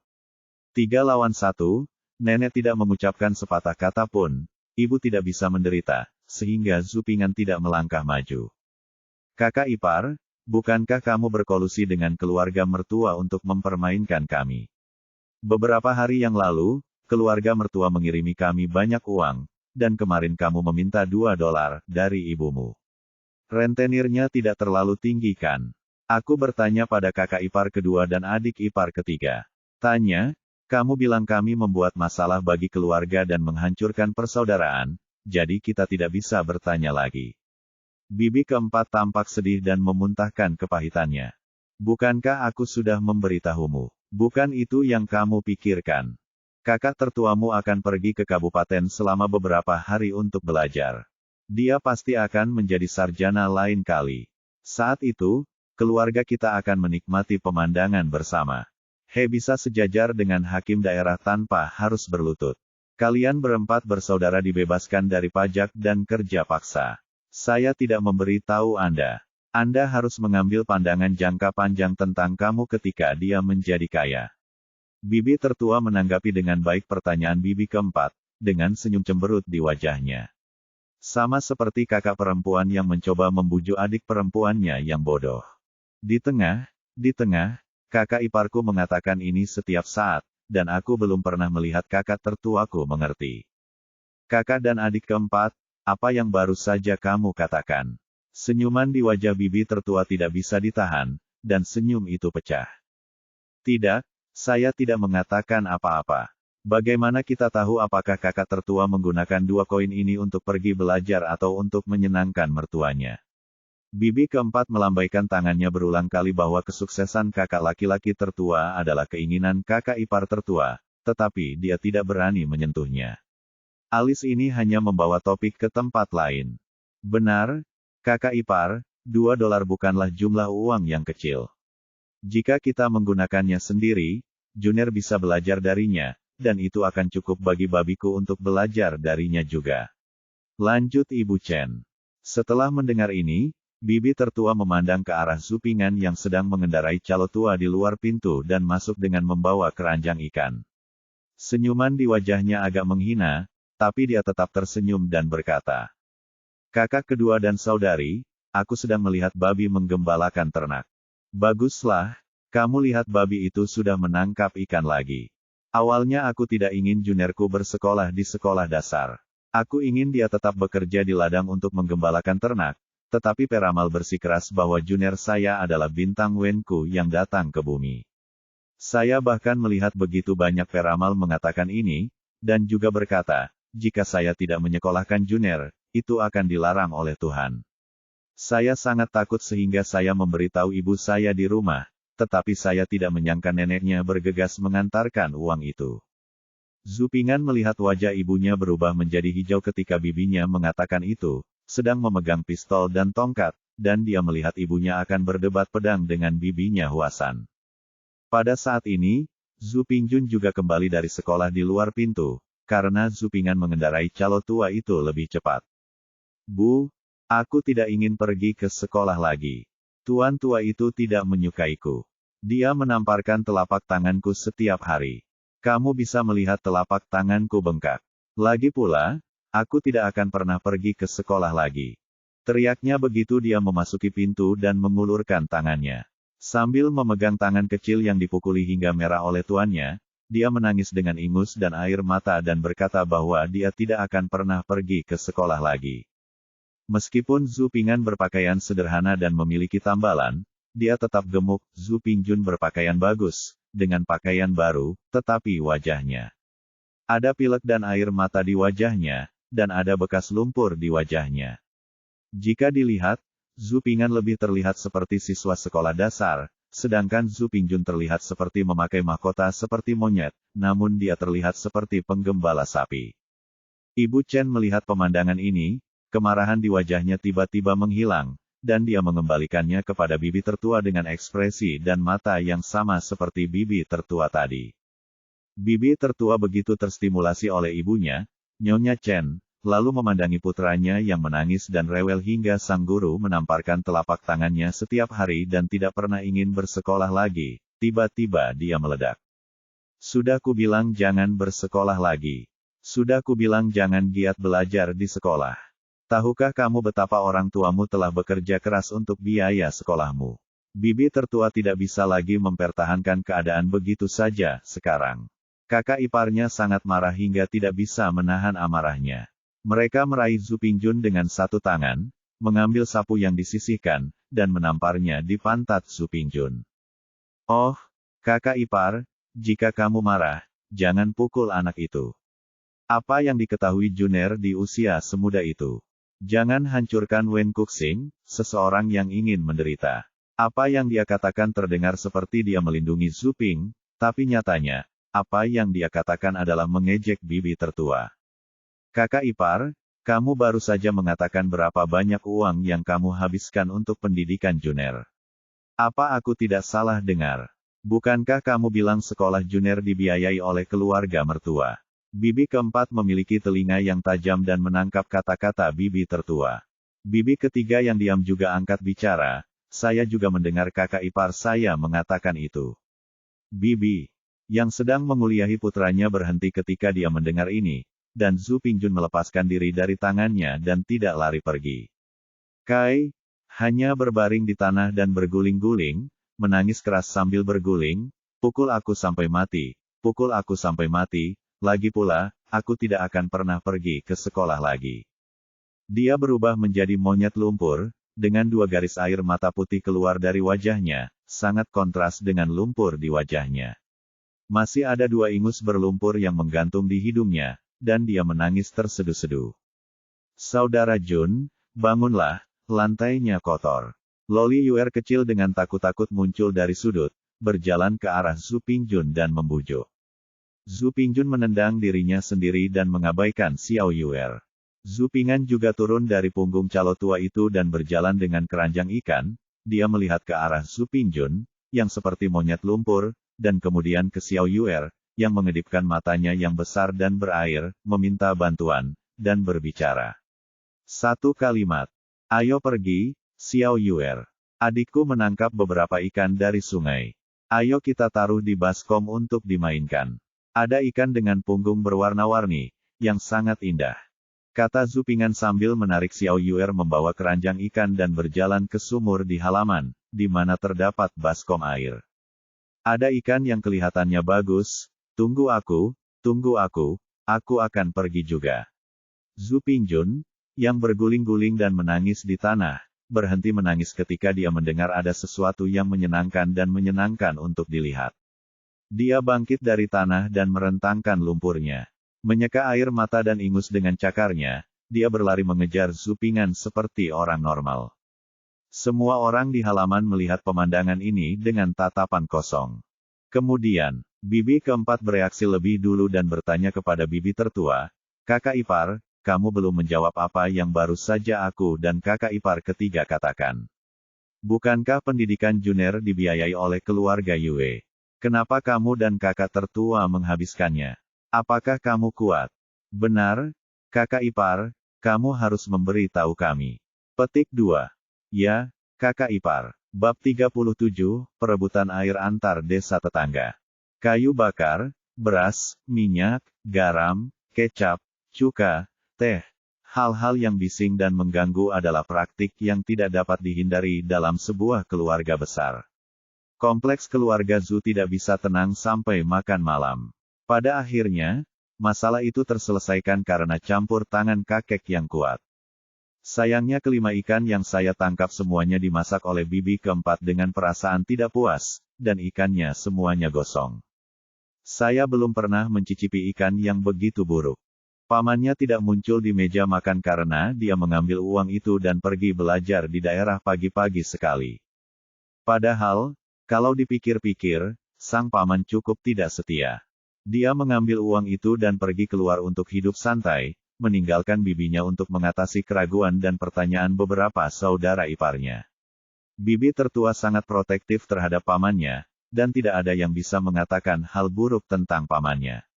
Yang bisa saya katakan hanyalah bahwa paman saya sangat banyak akal dan layak menjadi seorang sarjana. Dia memiliki kemampuan untuk mengubah tangannya menjadi awan dan hujan di rumah. Saat makan malam, kakeknya memberi Zhu Ping'an satu pancake ekstra dan Zhu Pingjun setengah pancake lagi, menyuruh kedua cucunya untuk makan enak. "Pak Tua, kuenya tidak memerlukan biaya." Sang nenek sudah marah karena keributan menantu perempuannya. Namun dia melihat lelaki tua itu dengan boros memberikan kue kepada kedua cucunya. Tidak apa-apa kalau Junior bersekolah. Apalagi untuk cucunya, dia diberi setengah pancake, tapi sekarang dia diberi tambahan pancake. "Apa yang kamu tahu, wanita? Lalu, 10 hari akan menjadi hari ketika desa kita dan desa Sanghe bersaing untuk mendapatkan air. Hari ini, seorang tetua desa datang dan memberitahuku bahwa Junior dan CR sama-sama berpartisipasi tahun ini. Mereka semua adalah kekuatan vital desa kami. Hal ini terkait dengan kepentingan vital seluruh desa kami. Tanah adalah sumber kehidupan kami. Tahun lalu, desa kami gagal mengambil alih desa Sanghe, dan kami sangat menderita dalam panen ini tahun, terutama akhir-akhir ini. Aku ingin itu dimakan oleh CR dan Junior, dan aku bisa membuatkan yang enak." Kakek memukulkan panci ke pipanya dan berkata dengan cemas kepada neneknya, mengatakan bahwa dia benar-benar seorang nenek, orang yang feminin dan tidak berakal. Wajah Ibu Chen membaik saat mendengar ini. Meskipun desa kalah terakhir kali mereka memperebutkan air, Dacuan tampil baik dan mendapat banyak pujian dari dalam dan luar desa. Mungkin akan lebih mudah untuk mencari istri di masa depan. Kali ini anak kedua sudah bisa berpartisipasi pada usia 5 tahun, sehingga akan banyak kesempatan untuk menunjukkan wajahnya di kemudian hari. Kembali setelah makan malam, Zhu Pingjun mengetahui dari ayahnya Zhu Souyi apa yang disebut perebutan air dengan desa Sanghe. Kedua desa tersebut bergantung pada gunung yang sama dan air yang sama, sehingga perselisihan antar kedua desa tidak dapat dihindari karena kepentingan mereka. Gunung itu baik-baik saja, sangat besar sehingga bisa digunakan oleh kedua desa apapun yang terjadi, tapi tidak ada yang bisa melakukannya. Desa Sanghe berada di hulu dan desa Siahe di hilir. Kedua desa tersebut telah mengandalkan aliran ini untuk irigasi selama beberapa generasi. Namun, saat tanaman perlu disiram, atau saat terjadi kekeringan, jumlah air di aliran jernih ini tidak mencukupi. Dulu, setiap saat, desa Sanghe akan memutus sungai Kingki untuk mengairi desa mereka, dan desa Siahe tidak akan melakukannya tidak mendapat setetes air pun, dan tanaman serta ladang tidak akan mendapat setetes air pun. Secara alami, tidak akan berhasil jika semuanya kering dan tidak ada yang dipanen. Oleh karena itu, satu desa harus dipotong, tetapi satu desa tidak boleh terputus. Potong hari ini, dan besok saya akan mengajak orang untuk memotongnya dan menggali lubang untuk mengalirkan air. Karena tidak dapat mencapai kesepakatan, kedua desa tersebut mulai berkelahi dengan garpu kotoran, tongkat, cangkul, dan sekop, dan terjadilah perkelahian yang hebat. Ketika mereka merasa cemas, mereka tidak dapat menahan diri, dan terjadilah perkelahian yang berdarah-darah serta mematikan. Rasa sakit hati dan kebencian akan menyusul. Di masa lalu, lebih dari 10 orang terbunuh atau terluka setiap tahun ketika dua desa bersaing untuk mendapatkan air. Bahkan keluarga yang menderita kerugian akan pecah menjadi perkelahian sporadis untuk membalas dendam, sehingga menyebabkan kerusakan lebih lanjut. Para tetua desa di kedua desa tersebut merasa tidak menjadi masalah jika terus seperti ini. Dengan banyaknya korban jiwa dan luka-luka, kerugian yang ditimbulkan terhadap desa mereka terlalu besar, musim terlewatkan dan produksinya sangat berkurang. Para tetua desa di kedua desa bekerja sama untuk menghindari pihak yang tidak bersalah, dan membangun tradisi memperebutkan air yang masih diikuti hingga hari ini. Anak-anak berusia antara 5 dan 10 tahun, 30 anak dari setiap desa, berpartisipasi dalam sengketa air antara kedua desa. Dengan cara ini, tidak peduli bagaimana anak-anak ini berkelahi, mereka tidak akan menyebabkan cedera serius. Paling-paling, mereka dapat berbaring di tempat tidur selama 1 atau 2 hari dan aktif kembali, tidak seperti orang dewasa yang berjuang untuk mati atau terluka.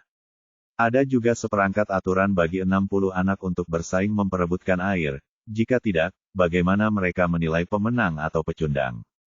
Ada 10 bendera di masing-masing dua desa, satu untuk menyerang dan satu untuk bertahan. Pembela berada di lereng bukit, dan penyerang berada di bawah lereng bukit. Berapa banyak bendera yang bisa diambil dalam satu batang dupa? Bendera hanyalah beberapa bendera. Setelah sebatang dupa, kedua belah pihak bertukar posisi menyerang dan bertahan diubah. Pihak yang menyerang menjadi pihak yang bertahan, dan pihak yang bertahan menyerang untuk merebut bendera. Hanya beberapa bendera untuk diambil. Setelah diambil, mereka diserahkan kepada tetua desa. Para tetua desa di kedua desa menentukan siapa yang menang atau kalah berdasarkan jumlah bendera di tangan mereka, dan menentukan hak atas air untuk tahun depan. Siapapun yang memiliki bendera lebih banyak, dialah yang menang. Bendera akan mengutamakan irigasi selama 5 hari, dan seterusnya. Desa pemenang berhak menggunakan air Kingki untuk irigasi terlebih dahulu, dan desa lainnya tidak dapat memblokirnya dan tidak dapat mengairi sampai jangka waktu air yang diwakili oleh bendera di tangan desa pemenang habis. Tahun lalu, desa Sanghe memenangkan 2 bendera, yang merugikan irigasi desa. Untungnya, tidak ada kekeringan tahun ini. Jika tidak, konsekuensinya akan menjadi bencana. Melihat sudah waktunya perebutan hak atas air untuk tahun depan, para tetua desa pun mulai menjajaki calon-calon yang akan mengikuti kompetisi air desa tersebut karena jumlah anak di suatu desa terbatas, dan jumlah anak di antara mereka tidak banyak usia 5 dan 10 tahun, penyaringan dan seleksi. Zhu Ping'an dan Zhu Pingjun keduanya terpilih. Zhu Ping'an terpilih ketika dia baru berusia 5 tahun. Tetua desa mungkin menyukai sosok Zhu Ping'an yang gemuk. Kakak laki-laki tertua Zhu Pingchuan tidak dipilih karena menurut metode perhitungan umur desa, kakak laki-laki tertua baru berusia 11 tahun ke atas. Tradisi berebut air ini telah dilakukan oleh kedua desa selama ratusan tahun. Kini, perebutan air lebih seperti pesta perkumpulan mahasiswa antara kedua desa, dan juga menjadi wadah bagi generasi muda untuk mengekspresikan diri unggul selama bertahun-tahun akan memiliki keuntungan besar dalam menemukan istri di masa depan. Berbicara tentang pencari jodoh, semua orang akan mengacungkannya, dan keluarga wanita juga akan memandangnya. Setiap tahun pada hari kedua desa bersaing memperebutkan air, akan ada pertemuan kecil di dekatnya. Generasi muda bersaing memperebutkan bendera di lereng bukit, para tetua bersorak dan tertawa tidak jauh dari situ, dan ada tetua desa dari kedua desa yang sedang minum teh dan berbicara di platform tinggi sambil tertawa. Bahkan menarik banyak pedagang untuk mendirikan kios dan berjualan, menjadikannya salah satu festival paling meriah di kedua desa tersebut. Sekelompok anak nakal sedang bermain bendera, dan ada sesuatu yang menarik di dalamnya. Namun, melihat wajah ibunya Chen yang berseri-seri, Zhu Ping'an dengan bijak tidak berbicara. Kakak tertua Zhu Pingchuan juga mengajari Zhu Ping'an tentang pengalamannya mengikuti pertempuran air sebelum tidur. Kakak tertua, yang biasanya kurang banyak berbicara, tetapi Zhu Ping'an mendengkur dan tanpa sadar tertidur mendengarkan. Bab 38 Keingintahuan Guru. Mereka menggembalakan ternak di kejauhan, dan terdapat banyak rumput dan millet di semua sisi desa. Burung-burung lapar di daerah perbatasan mematuk punggung sapi sehingga membuat saya tidak bisa bermain-main dengan kepala.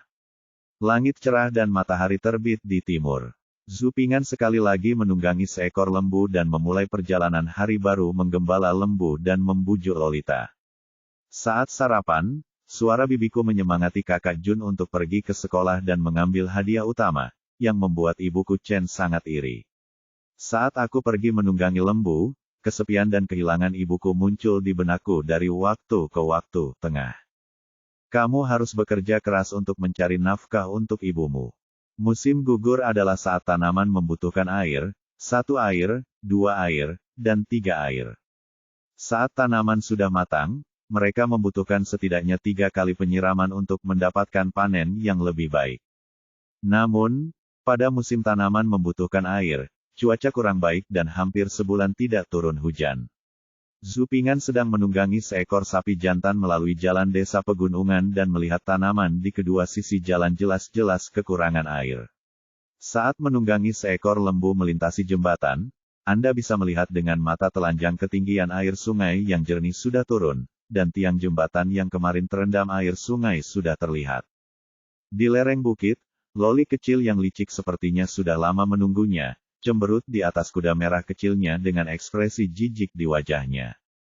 Kenapa kamu datang terlambat? Apa kamu tidak tahu aku sudah menunggu lama sekali? Loli kecil yang jahat itu membuka mulutnya dengan tuduhan. Zhu Ping'an mengendarai calo dan menatap Lolita kecil Lisu yang licik dengan ekspresi tak berdaya di wajahnya. Bukannya aku datang terlambat, yang jelas kamu datang terlalu dini. Ngomong-ngomong, bukankah kamu baru saja datang ke sini sejak lama? Kenapa kamu ada di sini hari ini? Ini masih pagi sekali, dan gadis bau ini sudah mengganti bajunya lagi. Ini terlalu sulit. Berapa banyak uang yang terbuang? Siapa yang mampu menikahimu? Hei, kamu bisu. Lisu, si Lolita kecil yang licik, mau tidak mau menjadi sedikit marah ketika dia melihat Zhu Ping'an menatapnya dengan ekspresi merendahkan dengan ekspresi tenang di wajahnya mengendarai tanaman dengan tangan kecilnya untuk melambaikannya. Wanita tertua benar-benar memiliki temperamen yang buruk, dia akan marah jika dia tidak setuju dengannya, seolah-olah seluruh dunia adalah pelayannya. Saya biasanya datang saat ini, kata Zhu Ping'an ringan, lalu membungkuk dan menyentuh kepala calo tua itu dan berkata, Huang tua, saya akan melakukannya. Calo tua itu terus membungkuk, dan Zhu Ping'an turun dari punggung sapi sambil mendengus, dan memimpin calo tua itu menuju lereng bukit. Gadis kecil itu sedikit iri karena Zhu Ping'an telah melatih calo tua itu agar begitu patuh, tapi dia masih ingat alasan mengapa dia datang lebih awal, bagaimana keadaan Guo Jing kemarin setelah membunuh 2 burung dengan 1 batu, dan orang Mongolia itu. Han yang biadab tidak akan benar-benar menikahkan Hua Zeng dengan bajingan itu. Jadilah manusia. Aku sangat ingin tahu ceritanya di masa depan, aku berguling-guling dan tidak bisa tidur nyenyak tadi malam. Hatiku serasa dicakar anak kucing, jadi aku kabur lebih awal. Namun, saya tidak menyangka lelaki kecil malang ini tidak mau bercerita pada dirinya sendiri. Bagaimana ini bisa berhasil? Sejak saat itu, Loli kecil yang licik itu menunggangi kuda poni dan menyusul Zhu Ping'an, berdiri di depannya dan mengancam. Hei, Zhu Ping'an, kamu lupa sesuatu, Percaya atau tidak, aku akan naik dan memberitahu tuannya sekarang juga. Itu hal yang sama lagi, sama seperti gadis-gadis di sekolah dasar yang selalu mengancam untuk mengatakan yang sebenarnya. Guru tidak berbicara tentang penembakan condor, sutra 3 karakter, dan kaligrafi kemarin. Tidak ada cerita. Saya akan naik dan mendengarkan sekarang untuk melihat apakah guru dapat menceritakannya. Jika demikian, saya akan turun dan memberitahu itu untukmu. Zhu Ping'an merentangkan tangan kecilnya, dengan ekspresi tak berdaya. Kamu berbohong. Aku tidak peduli, aku ingin kamu memberitahuku. Loli kecil yang licik itu mulai bersikap tidak masuk akal dan dengan arogan meminta Zhu Ping'an untuk segera memberitahunya. Guru tidak memberitahuku, aku sendiri. Tidak akan. Zhu Ping'an menggelengkan kepalanya dan menolak. Kamu, jika kamu memberitahuku, aku akan memberimu ini. Loli kecil berperut hitam mengeluarkan sebuah kotak kecil dari pelana dan membukanya. Di dalamnya ada daging babi rebus yang harum. Zhu Ping'an tidak bisa mengendalikan air liurnya. Meskipun karena perkataan kakeknya tadi malam, dia bisa melakukannya bekerja keras pagi ini. Lagi pula, itu hanya pancake vegetarian. Sekarang saya bisa melihat daging babi rebus yang menggugah selera, dan masih mengepul. Mungkinkah kotak kecil ini sebenarnya adalah kotak termal kuno? Tanda tanya. Untuk Koki, ibu yang membuatnya dan aku akan memberikannya kepadamu jika kamu memberitahuku. Loli kecil yang licik itu sepertinya ingat bahwa dia mengatakan sesuatu seperti anjing ketika dia memberi makan bajingan kecil ini kemarin. Akibatnya, bajingan kecil itu mengejeknya, jadi kali ini dia menahan amarahnya yang sombong dan menjelaskan. Zhu Ping'an menjilat bibirnya dan menggeleng keras. Kamu, Loli kecil yang licik itu sangat marah. Saya akan menghadiri ceramah sekarang. Jika guru berbicara tentang menembak burung condor, saya akan menceritakannya kepada Anda sebentar lagi. Zhu Ping'an tidak ingin membuat Lolita licik ini marah. Siapa yang tahu apa yang akan dilakukan gadis ini ketika rambutnya ditiup? Loli kecil yang licik itu terdiam sejenak dan berkata, kalau begitu kamu harus cepat-cepat seseorang akan menjadi dingin. Petik 2. Zhu Ping'an mengangguk dan memimpin calo tua itu menuju lereng bukit. Loli kecil yang licik itu memandangi punggung Zhu Ping'an dan dengan enggan menggoyangkan cambuknya 2 kali untuk melampiaskan ketidaksenangannya. Zhu Ping'an memegang papan tulis dengan kuat saat dia berjalan ke tempat duduknya yang biasa di luar sekolah. Guru baru saja selesai memeriksa pekerjaan rumah anak-anak. Zhu Pingjun dipukul lagi dengan penggaris. Setelah guru memeriksa pekerjaan rumahnya, dia memulai hari baru mengajar. Pelajarannya adalah, awan berubah menjadi hujan, dan embun berubah menjadi embun beku. Emas lahir dari Lis Hui, batu. Giok berasal dari Kungang, dia memimpin anak-anak untuk melafalkannya beberapa kali dan kemudian mulai menjelaskan jika mendengarkan ceramahnya sendiri. Dia sedikit penasaran, tetapi dia tidak melakukannya. Setelah menjelaskan, guru mulai mengajar anak-anak untuk menulis kata-kata ini di atas meja dan menggantungkannya di dinding di depan sekolah. Kemudian dia berjalan mengelilingi sekolah dan menjelaskan kunci menulis. Dan mengoreksi hal-hal yang tidak pantas di antara anak-anak. Ketika dia berbalik ke pintu, tuan itu melihat anak nakal di luar sedang bermain permainan menyiram batu lagi menggelengkan kepalanya. Baru saja, dia mengira bocah nakal itu sedang mendengarkan ceramahnya. Dalam sekejap, bocah nakal itu mulai memainkan permainan batu menyiram lagi, dan dia benar-benar terlalu memikirkannya. Yang berada di luar jendela, tidak mengetahui aktivitas mental gurunya, dan terjatuh di lekukan batu. Setelah minum air, saya melihat karakter besar yang digantung oleh guru di depan sekolah tips kaligrafi yang dijelaskan oleh guru di sekolah. Saya mulai menulis dengan cepat di papan kayu hitam saya, berkeliling sekolah, melakukan koreksi. Setiap kesalahan anak melihat anak nakal itu lagi ketika dia melewati pintu.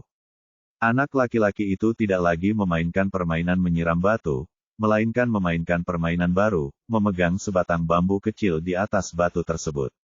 Karena penasaran, guru kemudian menugaskan tugas menulis kepada anak-anak di sekolah berjalan keluar sekolah dan mendatangi anak nakal itu. Anak nakal itu sepertinya sedang ingin bermain dan tidak melihatnya mendekat. Bab 39, apakah Anda bersedia belajar dari saya?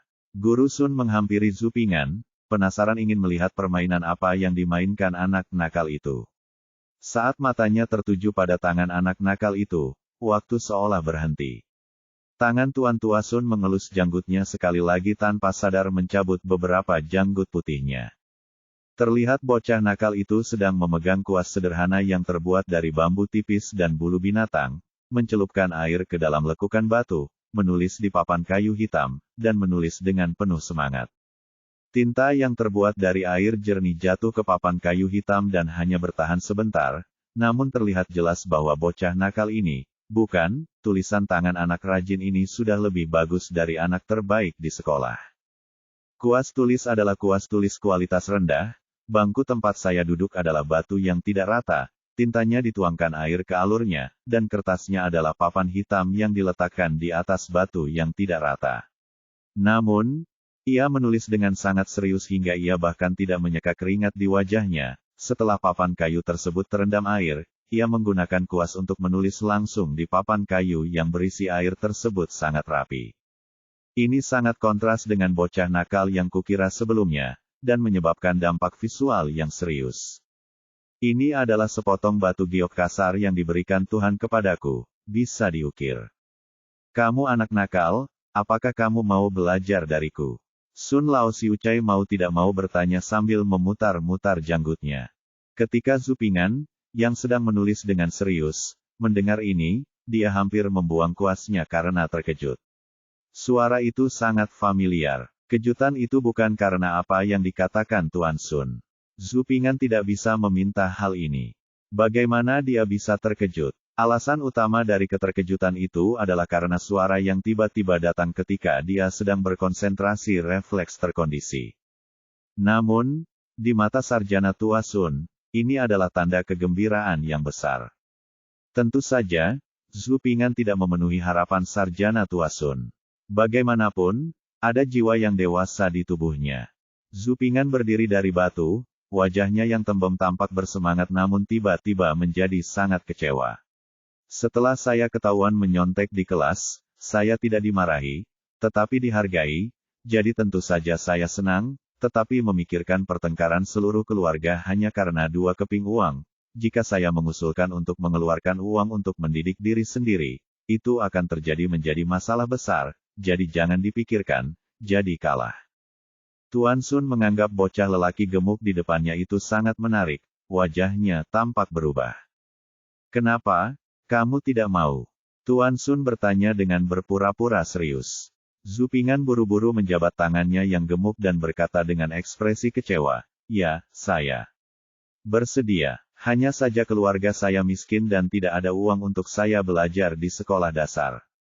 Mata saya berbinar lagi. Suatu hari saya sedang menggembalakan ternak dan mendengar guru mengajar di sekolah, dan saya tiba-tiba menjadi tercerahkan. Saya juga mendengar guru berkata bahwa segala sesuatu itu buruk, hanya belajar yang baik, jadi saya punya keberanian untuk datang ke sini dan menguping ceramah guru. Tentu saja, saya berharap untuk belajar dari guru. Tetapi keluarga saya benar-benar miskin, jadi saya berharap guru mengizinkan saya mendengarkan ceramah di luar. Anak laki-laki ini tidak hanya rajin, tapi juga berbicara dengan jelas dan tenang ketika dihadapkan pada pertanyaan retorisnya yang sok, tidak seperti anak-anak di sekolah swasta yang melihatnya secara langsung.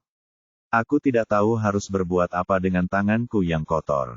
Di mata Guru Sun, Zhu Ping'an adalah sepotong batu giok yang menunggu untuk diukir sendiri. Tidak masalah jika keluargamu miskin. Jika kamu datang untuk belajar, aku tidak akan menjadikanmu budak, dan aku tidak kekurangan uang. Nyonya Sun tidak seperti Paman Zhu Ping'an. Keluarga Nyonya Sun adalah seorang sarjana. Meski belum lulus ujian kekaisaran, ia tetaplah seorang sarjana yang mendapat tunjangan bulanan dari pemerintah Tanah Subur, yang tidak buruk sama sekali. Uang. Guru Sun membuka sekolah dasar terutama karena dia tidak memiliki harapan untuk mengikuti ujian kekaisaran.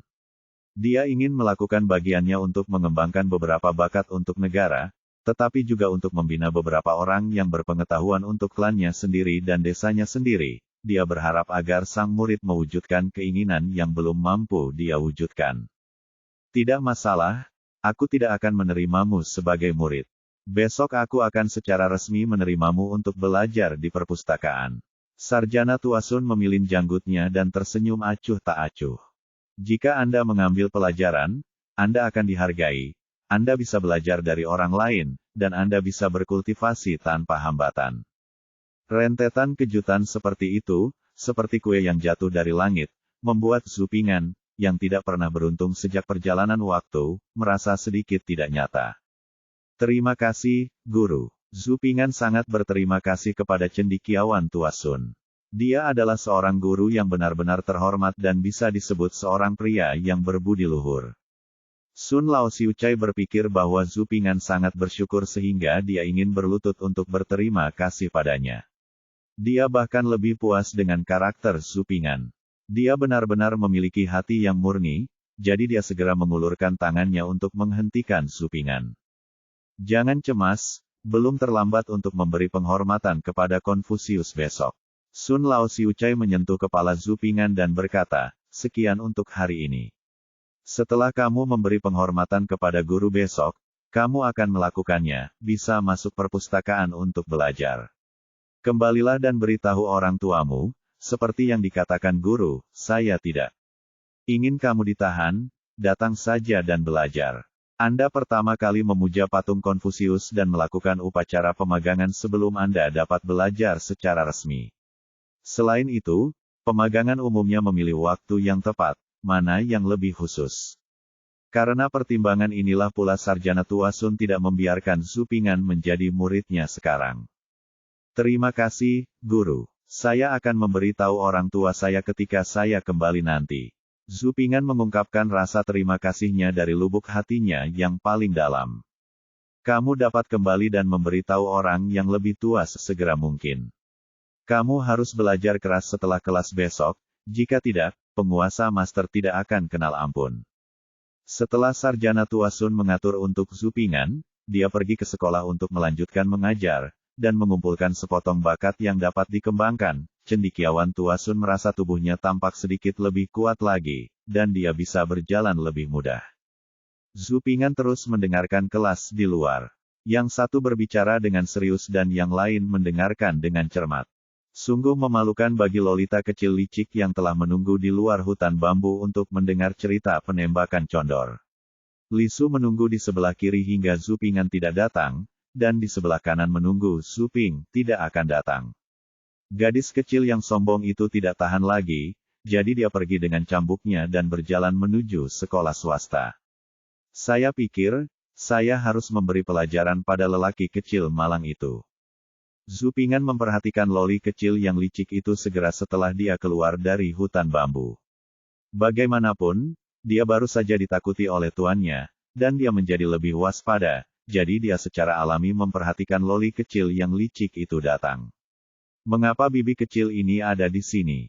Sekali lagi lihat wajah cantik loli kecil yang licik dan tanaman tunggangan kecil di tangannya. Tapi dia tidak bisa membuat kesalahan apapun saat ini. Dia harus membujuk bibi kecil ini. Jadi, Zhu Ping'an buru-buru bangkit dan berjalan, tidak berani membiarkan loli kecil yang licik itu marah dan mengganggu ketertiban kelas. Baru saja, tuanku setuju untuk memasukkanku ke sekolah secara gratis, dan di sini aku bertengkar dengan loli kecil yang licik. Itu sangat buruk. Jika tuanku mempunyai pendapat yang menentangku dan menyesalinya, itu akan lebih buruk lagi dari kerugian daripada keuntungan. Babak 40, beritahu loli tentang penembakan condor lagi. Zhu Ping'an memegang barang-barangnya, memegang lengan loli kecil yang licik itu dengan tangan kecilnya, dan segera membawa loli kecil yang licik itu keluar dari hutan bambu sebelum dia sempat berteriak. Setelah meninggalkan hutan bambu, Zhu Ping'an menarik napas dalam-dalam, tetapi sebelum dia bisa menarik napas dalam-dalam, dia mendengar kemarahan loli kecil yang jahat itu. Ah, siapa yang memintamu memegang tanganku? Sakit, bajingan. Siapa yang memintamu memegang tanganku? Kamu mengira kamu adalah Guo Jing. Percaya atau tidak, aku akan memberitahu guru, kamu mencuri dengarkan ceramahnya dan pegang tanganku. Loli kecil berperut hitam itu menghentakkan kakinya dan berteriak dengan marah, menatap Zhu Ping'an dengan sepasang mata besar seperti api, mulutnya melotot karena marah, dan gadis kecil yang marah itu terlihat seperti katak dan terlihat cukup lucu. Ketika Zhu Ping'an mendengar ini, dia tiba-tiba tersenyum. Ah, kamu masih berani tersenyum. Biar ku beritahu, Tuan. Loli kecil yang licik itu mengeluarkan kartu trufnya dan mengeluh. Tanpa diduga, kali ini tidak berhasil. Loli kecil yang licik itu berjalan beberapa langkah dan menemukan bahwa gadis kecil malang itu tidak hanya tidak menghentikannya, tetapi masih tersenyum seperti orang idiot. Kamu, apa menurutmu aku benar-benar tidak berani memberi tahu istriku?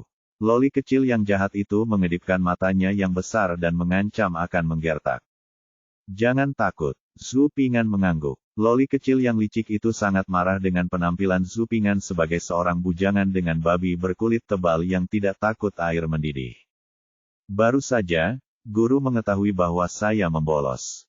Dia tidak menghukum saya. Dia memuji saya karena tulisan tangan saya yang bagus. Dia juga meminta saya pergi ke sekolah besok untuk mengambil kelas. Guru berkata dia tidak akan menerima bimbingan saya. Wajah kecil gemuk Zhu Ping'an tersenyum seperti bunga krisan, di mata Loli kecil berperut hitam, inilah DC. Loli kecil yang jahat itu terdiam beberapa saat setelah mendengar ini, dengan ekspresi kecewa dan marah di wajahnya. Bagaimana ini bisa terjadi? Apakah kamu masih ingin mendengarkan Legend of the Condor Heroes? Zhu Ping'an sedikit khawatir dengan daging babi rebus dari Loli kecil yang menyeramkan. Mendengar ini, mata Loli kecil yang gelap itu tiba-tiba berbinar, tapi dia melambaikan kaki kecilnya dengan acuh tak acuh dan berkata dengan arogan, biasa saja, kamu bisa mengatakannya jika kamu mau. Zhu Ping'an tersenyum, dia mengulurkan cakar kecilnya yang gemuk. Serakah. Loli kecil yang licik itu cemberut dan menyerahkan kotak termos yang disisihkan kepada Zhu Ping'an dengan jijik. Zhu Ping'an segera mengambil kotak termos dengan tangan kecilnya, mematahkan sebatang bambu tipis, membelahnya menjadi dua, menggunakannya sebagai sumpit, dan kemudian dengan penuh semangat membuka kotak makanan tersebut. Saat saya buka tutupnya, potongan daging babi rebusnya masih bergetar dan berwarna kemerahan, aroma khasnya langsung masuk ke hidung saya. Saya menjentikannya dengan sumpit, dan langsung roboh. Permukaannya mirip kulit daging tapi tertutup lapisan gemuk. Zhu Ping'an mau tidak mau dengan gemetar memasukkan sepotong ke dalam mulut kecilnya, menggembungkan pipi tembemnya dan mengunyahnya. Perasaan halus dan lembab tiba-tiba memenuhi mulutnya, membuat Zhu Ping'an mau tidak mau segera menggerakkan lidah dan giginya. Tanpa memperhatikan, semburan jus berminyak yang luar biasa mengalir di sudut mulut, dan aromanya langsung masuk ke lidah.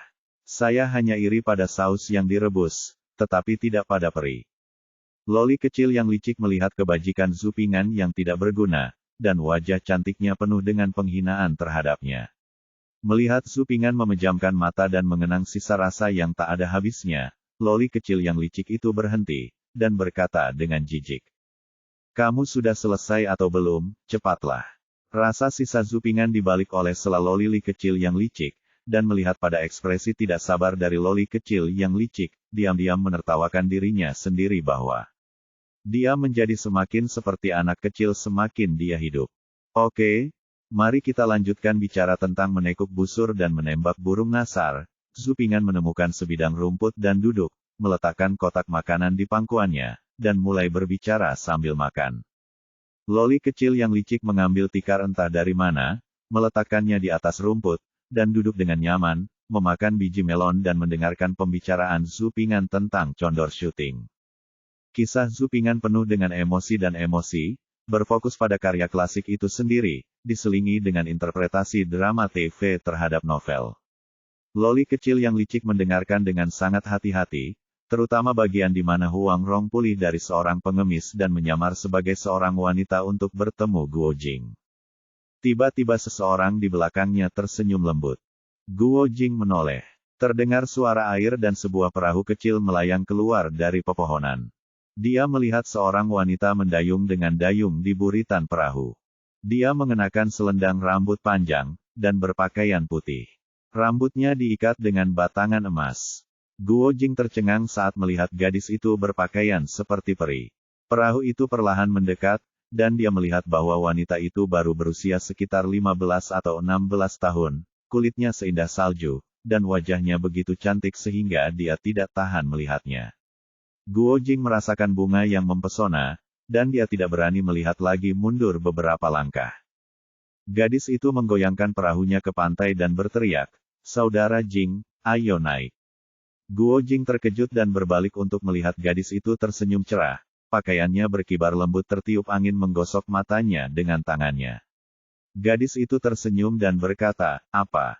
Kamu tidak mengenalku?" Zhu Ping'an tiba-tiba berhenti sekali lagi, menyebabkan loli kecil yang licik itu menatapnya dengan mata merah. "Tuan, itu saja. Saya tidak akan bisa memberitahu Anda lebih banyak. Saya akan memberitahu Anda setelah saya cukup mendengar." Zhu Ping'an merentangkan tangannya, tampak tidak berdaya. Tanpa diduga, hal itu membuat marah loli kecil yang jahat itu. "Kamu tahu cara berbohong. Tuan tidak akan menceritakan cerita seperti itu. Kamu pembohong. Aku sudah bertanya pada Tuan, tetapi dia tidak tahu apa-apa. Biar ku beritahu, rumah Tuan sangat dekat dengan rumahku." Luoli kecil yang berperut berteriak pada Zhu Ping'an dengan marah, menunjukkan amarah wanita tertuanya. Kemarin, ketika Zhu Ping'an sedang berbicara tentang penembakan condor, Lolita kecil yang licik memperhatikan. Ketika dia sampai di rumah, dia mendesak ayahnya untuk membawanya ke rumah Tuan Sun untuk bermain dari legenda pahlawan condor. Ternyata Master Sun tidak mengetahui menahu tentang legenda pahlawan condor. Oleh karena itu, loli kecil yang licik tahu bahwa Zhu Ping'an berbohong padanya, tetapi untuk terus mendengarkan penembakan itu, dia tidak bersiap untuk mengungkap pembohong kecil ini. Dia bahkan membawa daging babi rebus ini dari rumah hari ini. Zhu Ping'an adalah seorang pecinta kuliner. Zhu Ping'an tidak bisa berkata-kata. Apa yang membuat loli kecil ini tumbuh? Loli kecil yang licik itu menatap tajam ke arah Zhu Ping'an. "Aku bisa memberitahumu setiap hari setelah kelas pada siang hari, tapi..." Zhu Ping'an agak seperti paman aneh yang membujuk Lolita kecil untuk melihat ikan mas, dan dia sangat menggoda. "Tapi aku ingin membawakanmu makanan enak." Loli kecil yang licik itu menjawab dengan ekspresi jijik di wajahnya. Zhu Ping'an menyimpulkan. Loli kecil yang licik itu mengatupkan mulutnya dan setuju dengan marah.